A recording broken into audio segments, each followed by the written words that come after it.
Hi, I'm Larry Puckett, the DCC guy. Well, last week we talked about some of the most basic CVs, configuration variables, that you will have to use with your decoders. Today I want to talk about one more, and it's a very important one, CV29. So I'll go over that, tell you what it controls, and then we'll move on. So let's get started with the video. Hit that little red subscribe button, and when the little bell comes up, click on it and click all.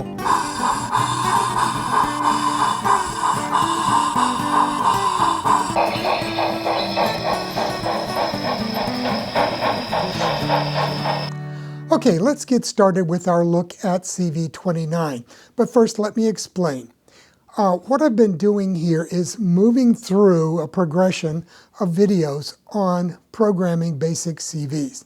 So we did the very basic ones last time. We're going to do CV29, the master variable, today. And then in a couple of videos coming up, I'm going to show you how to connect a computer to the ESU ECOS command station that I covered in a review a few weeks ago. And then once we get that set up and everything working and Decoder Pro set up, then I'm going to show you how you can use Decoder Pro to basically make this even simpler, because once you get Decoder Pro working, it's all right there in front of you. You don't have to keep in your mind which CV is for what and how to program it or anything. All you have to do is click on the various variables on the screen and tell it to write it to the decoder, and you're done. It takes care of all of the hard work, all of the calculations for you. Okay, let's go ahead though first and learn about CV29 before we get into the rest of the story. Okay, so what is CV29 and why is it so important? Well, CV29 is important because it controls how several other CVs operate. And in CV29, there are 5 basic functions that you have to worry about, 6 if you're interested in Railcom. Okay, so the first one is the direction in which the locomotive normally goes. So by the NMRA standard, if you've got a positive power on the right-hand rail and you put a locomotive on there, it should be wired so it goes forward. And the same thing is kind of true for DCC, because when you wire up your decoders to your motor, you make a connection of the positive or the negative wire to the positive and the negative contacts on your motor. And that allows your decoder and your DCC system to know which way the locomotive should be going, if it is set up properly. And this is important also for diesels, because on some railroads, the short hood end of a diesel was forward, and on other railroads, the long hood end was designated as forward. So you might need to do some swapping around in order to accommodate for that. You can set it up so the normal direction of travel is either forward or backwards to accommodate for those long hood, short hood types of problems. And that is a very straightforward operation with most of the programming that you do. With your NCE, you can set it up in there and it will take care of it for you. I'm not going to show you how to do that because I'm going to show you an even easier way to set this all up. So then the first thing then is whether or not you want your direction of travel to be normal or reversed. Now the second thing that's important is speed steps. You can set up your decoder so that it either responds to 14-step speed step curves or 28-128. And this is there because it goes back to the days before there was anything other than 14 speed steps. Back when Lenz designed the predecessor to DCC, his version, all he used was 14 speed steps. The NMRA came along and got involved and came along with 28 speed steps and 128 speed steps. So it gives you much more refined control over your locomotive's speeds. And most decoders now default to 28-128. And I say that because it can respond to either 28 or 128 speed steps. So most of the time, you're going to want your locomotive by default to be set up with 28 and 128 speed steps. And the only time you'd really use the 28 speed steps is if you use your own speed curves that you can enter by hand. And that uses 28 steps. and it's very complicated to do, so we're not going to get into that until we get into Decoder Pro, because, as I say, it's a lot simpler with Decoder Pro. So 14 or 28 128 speed steps is your second choice. Okay, your third choice, analog conversion.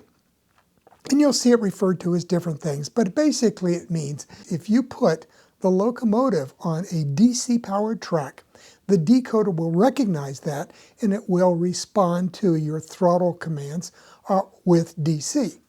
And if you put it on a DCC powered track, it will respond to that.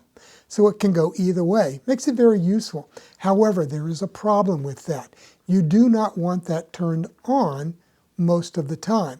The reason being is if you get a short on your model railroad, a little blip of a short, sometimes it could confuse a decoder and it will think it's running on DC and it will take off like a bat out of hell with that 14 volts or 15 volts that you have on the track with DCC power.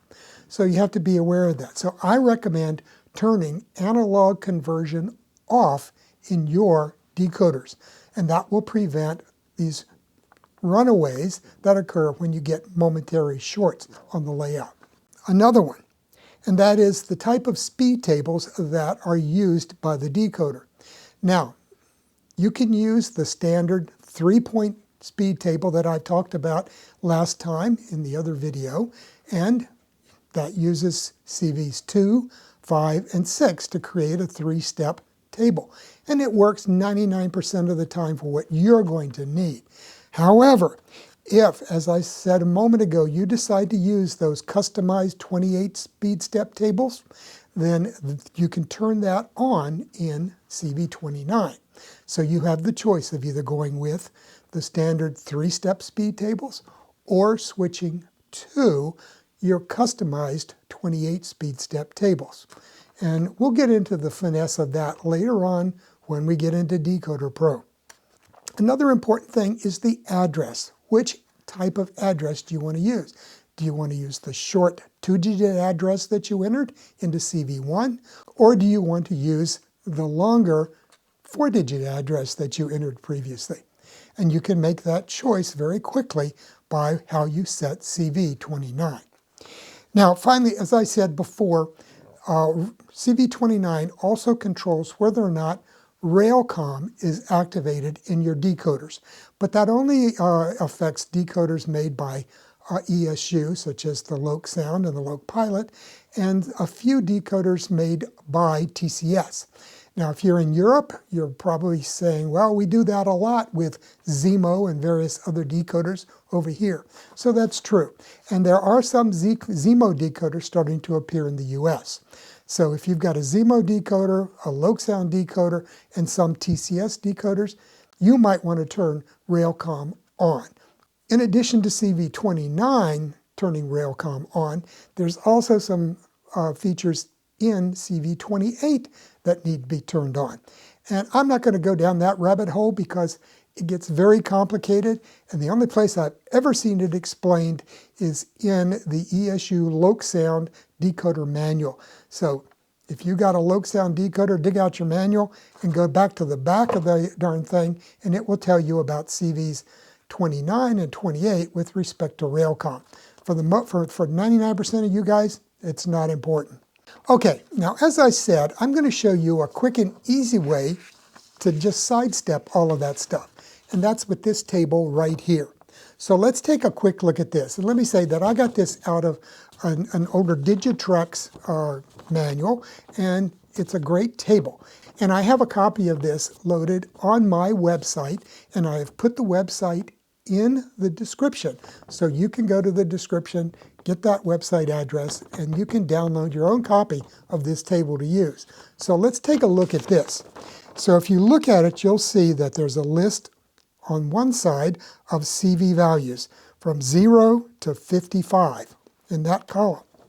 Okay, and if you go across, you can see what it corresponds to. So let's go with CV values of 2 and just go across there. So with CV values of 2, that will turn on 2-digit addresses. It will give you the normal direction of travel is forward. It will give you 28 128 speed steps, and it will turn analog conversion off. So all you have to do is enter a value of 2 into CV29, and you're done. It takes care of all of this stuff for you. You don't have to calculate anything. Another very common one that I use is number 34. So if you go down to a CV value of 34 and read across, you can see that would give you a 4-digit address, forward direction of travel, 128 speed steps, analog conversion off.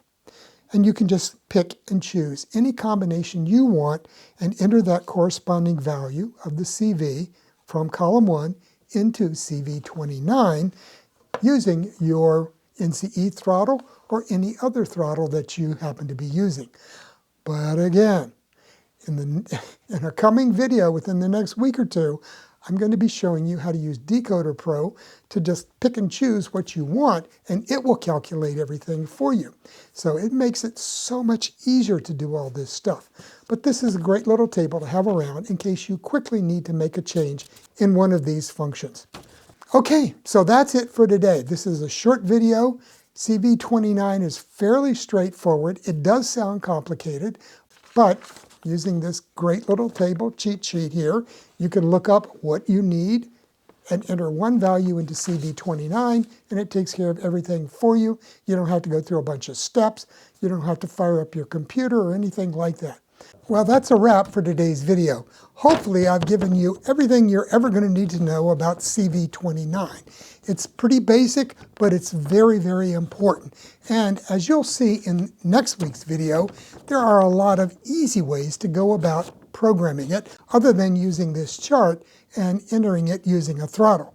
So come on back next week for the rest of the story on programming CV29 and all the other more complex CVs that you might run into when you're going to be fine-tuning the operation of your model locomotives with DCC decoders. So until then, have a great weekend and a great week, and I'll see you here again with another video from the DCC guy. Bye now.